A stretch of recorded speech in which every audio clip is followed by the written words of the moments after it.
కోల్కతాలో వైద్య విద్యార్థినిపై దాడికి సంబంధించి నిరసనగా కర్నూలు జిల్లాలోనూ జూనియర్ డాక్టర్లకు భారీ నిరసన ర్యాలీ నిర్వహించారు. కర్నూలు మెడికల్ కాలేజీ నుంచి రాజీవారీ సెంటర్ వరకు మహార్యాలీ నిర్వహించారు. కోడల్లో రోడ్లపై బైఠాయించి నిరసన తెలిపారు. వైద్య విద్యార్థులకు డాక్టర్లకు రక్షణ కల్పించాలంటూ డిమాండ్ చేశారు. దాడులకు రక్షణగా కేంద్ర ప్రభుత్వం ప్రత్యేక చట్టం తీసుకురావాలని డిమాండ్ చేశారు. ర్యాలీకి సంబంధించి మరింత సమాచారం మా కరెస్పాండెంట్ లోకేష్ అందిస్తారు. కలకత్తాలో ట్రైనీ డాక్టర్పై జరిగిన అత్యాచారానికి హత్యకు నిరసనగా ఈ యొక్క కర్నూలు జిల్లాలోని జూడాలంతా సమ్మెబాట పట్టారు. తమపై జరుగుతున్న దాడులకు నిరసిస్తూ ఈరోజు కర్నూలు కలెక్టరేట్ వద్ద నుండి రాజీవార్ సెంటర్ వద్ద నిరసన ర్యాలీ అనేది కొనసాగింది. ఈ యొక్క రాజీవార్ సెంటర్లో పెద్ద ఎత్తున చేరుకొని ఆందోళన చేస్తున్న పరిస్థితి అయితే కనపడుతుంది. ఏదైతే విధిలో ఉన్న తమపై దాడులు జరగడమే కాకుండా ఈ యొక్క మహిళ ఈ యొక్క ట్రైనీ డాక్టర్ల పైన అత్యాచారాలకు పాల్పడుతూ హత్యలు చేస్తున్న ఘటనలు తమకు ఎంతగానో బాధ కలిగిస్తున్నాయంటూ జూడాలంతా ఆందోళన బాటపట్టారు.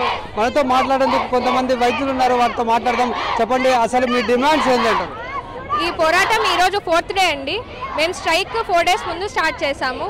దీన్ని స్టార్ట్ చేయడానికి కారణం ఏమంటే కోల్కతాలో ఒక PG resident doctor, second year డాక్టర్ని డ్యూటీ టైంలో హాస్పిటల్ లోపల రేప్ చేసి మర్డర్ చేశారు.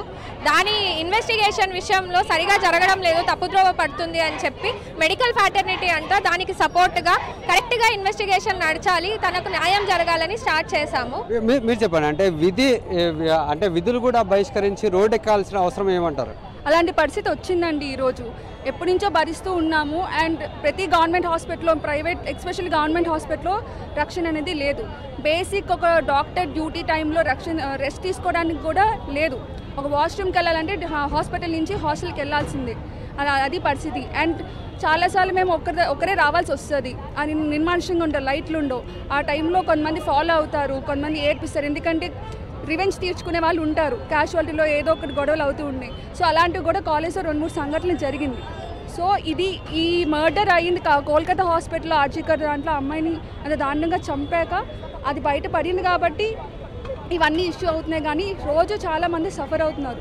వారు పనిచేస్తున్న ప్లేసెస్లో కూడా తమకు సేఫ్టీ లేదని ఖచ్చితంగా ఈ యొక్క పోలీస్ ప్రొటెక్షన్ అనేది ఏర్పాటు చేయాలి. ఈ యొక్క మౌలిక సదుపాయాలు కూడా ప్రతి మహిళా సంబంధించిన వైద్య విద్యార్థులకు కావచ్చు, ఈ యొక్క వైద్యులకు కావచ్చు, ప్రతి ఒక్కరికి ఒక ప్రొటెక్షన్ కల్పించాలంటూ అంతవరకు తమ ఈ యొక్క ఏదైతే ప్రభుత్వం పట్టించుకున్నంత వరకు తమ పోరాటం అయితే కొనసాగిస్తామంటూ ఈ యొక్క జూడాలు హెచ్చరిస్తున్న పరిస్థితి అయితే కనపడుతుంది.